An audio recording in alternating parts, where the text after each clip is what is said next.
Sino kaya sa mga susunod na magkakaroon ng Merry Christmas sa kanila? Ashley Sarmiento! Okay na si Ashley!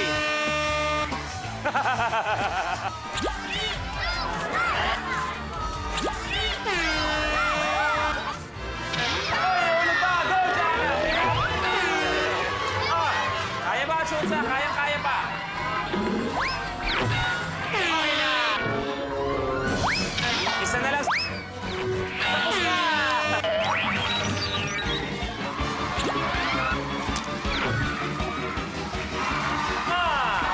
Ito na maglalaban, Ashley Sarmiento and Marco Masa.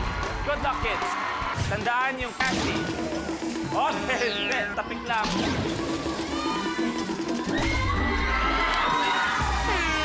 Si Marco 9, si Ashley 6.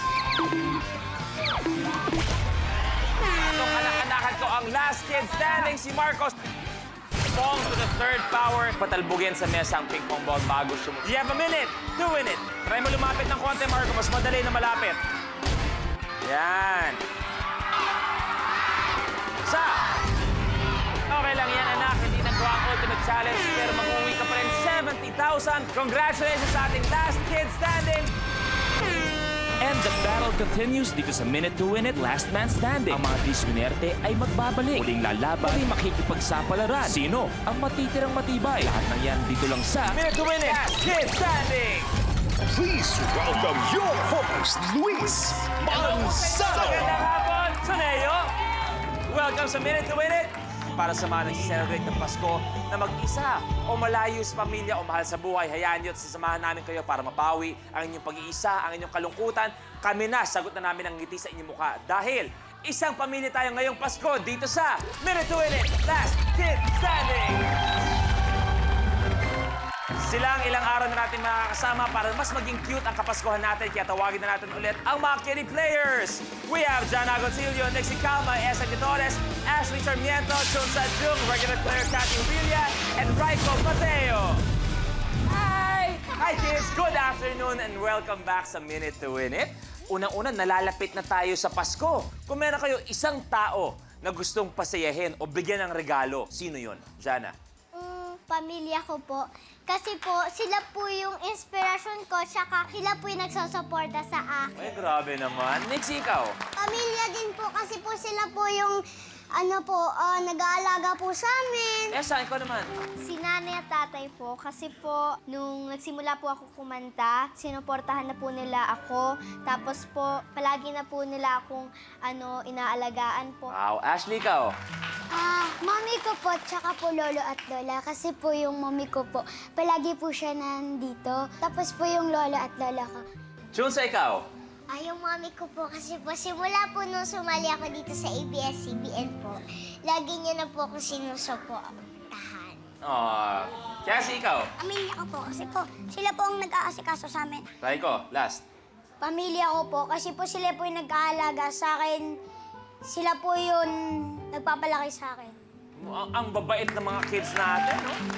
Diyos ko, naalala ko sarili ko sa inyo. Sobra. Talaga seryoso yan. Bibigyan ko ng regalo. Ay, bukod yung dasal. Diba? Dasal talaga dapat. Inuunahin natin. Ang regalo natin unang-una dapat ay kay Jesus, kay Lord. Papasalamat tayo sa kanyang pagdating, sa lahat ng blessings na binibigay niya. At doon papasok siyempre, pasalamat. Tama kayo, kids. Walang unang dapat pasalamatan kundi ang pamilya sa palaging pagmamahal na binibigay nila sa atin. Diba? Merry Christmas sa ating lahat.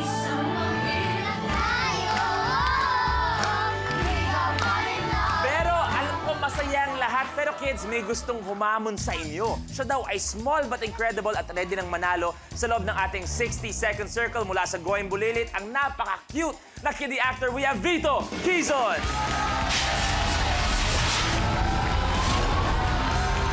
Hi, Vito! Ikasama mo dyan. Good afternoon. Welcome sa Minute to Win It. Oy, Vito, baka gusto bumati muna. Nandiyan ang pamilya mo para sa'yo, oh.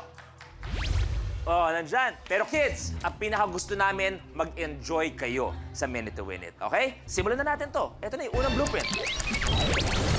Moon on up. Sa challenge na ito, susubukan ang bilis at focus niya dahil kailangan mapunta ang red cups sa itaas sa pamamagitan ng paglipat ng mga nasa tuktok na cups papunta sa dulo gamit ang salita na kamay. Uulitin ito ng 39 times hanggang sa mapunta ang red cup sa original position nito sa dulo ng stack. Ang huling makakagawa ng challenge ang ma-eliminate. Tapos yung challenge, ilapag lang sa floor ang inyong stack ng cups. Moving on up! Let's go! The game begins in 3, 2, 1. Ang siyang nais mong makamtan.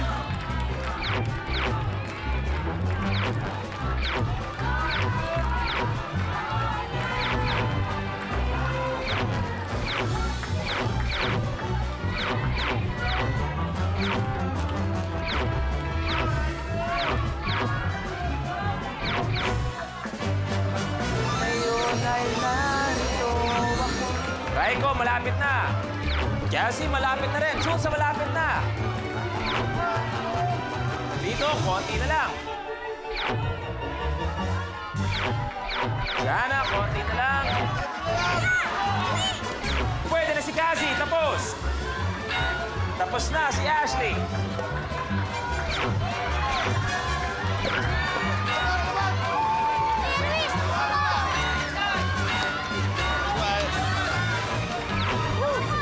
Up! Para malinaw. Dixie, ang hiningin namin pagkatapos ibaba na unang nababa ni Jana ang mga cup natin. Kaya naman, Dixie, okay lang yan. Eto, tanong ko lang muna sa'yo. Nag-enjoy ka ba? Opo. Isang Merry Christmas sa'yo, Nixie. Thank you very much. Pwede ka na umupo. Sayang, nauna lang sa lapag. Tutuloy na tayo. Eto na, ang level 2 blueprint. Hole in one. Mula sa isang platform, isa-isang ihuhulog na player ang mga crayons papasok ng bote, kung saan ang bukana nito ay 1 inch lamang ang laki. Ang huling makakagawa ng challenge ang ma-eliminate. May isang crayon, bawat bote, ang kailangan magawa. Eto, may tanong ako. Saan nakukuha ni Santa Claus yung pambili ng regalo? Parang ang dahil. Chunsa muna, Chunsa. Binibigyan po siya ng maraming gift ni God. Kasi po, nag-share po siya sa mga bata. Kasi mabait siya. Kasi ikaw, Nagmamagic po siya. nagmamagic? Ginagano lang yan, dumadami na. Okay, nagmamagic. Ashley, ikaw, bakit ang daming pambili ni Santa Claus? Kasi po siya po yung may-ari ng toy store. Ah, siya yung may-ari ng toy store. Vito, ikaw. Kasi po, ang babait ng bata kaya siya binibigyan ng maraming gift. Ang Esang, ikaw. Meron po siyang pagawaan ng mga laruan sa North Pole. May pagawaan. Jana, Iniipon po niya yung pera niya pambili. iniipon. Raiko. Kasi po napakayaman niya. Tama. Ang gagaling mag-isip ng mga kids natin, ang tataba ng utak ng lahat. Pero bago yung mga tanong na yan, eto na muna tayo, hole in one. Kaya naman, good luck. Tandaan yung marker, kids, ha? Tingnan mabuti yung marker.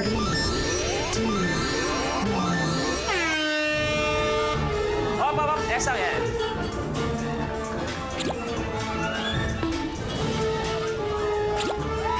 Tapos na si... Wow! Lupit. Tapos na rin si Cassie.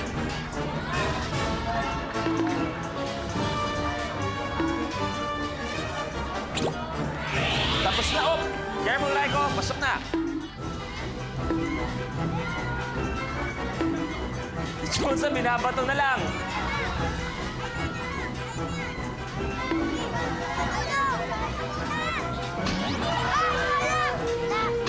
Wala yun!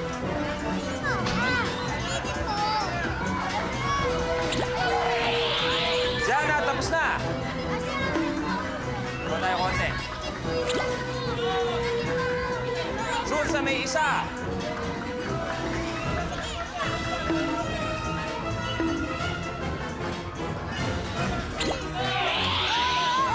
Chunsa, tapos.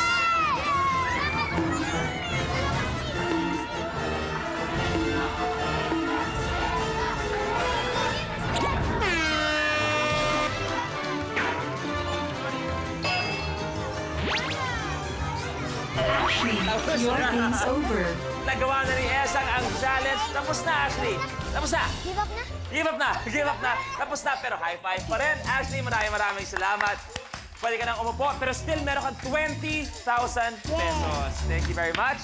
Kaya etong nangyayari, ang kids natin, konti na lang, pero tutuloy na tayo. Kaya naman kids, tingin na. It's blooper time.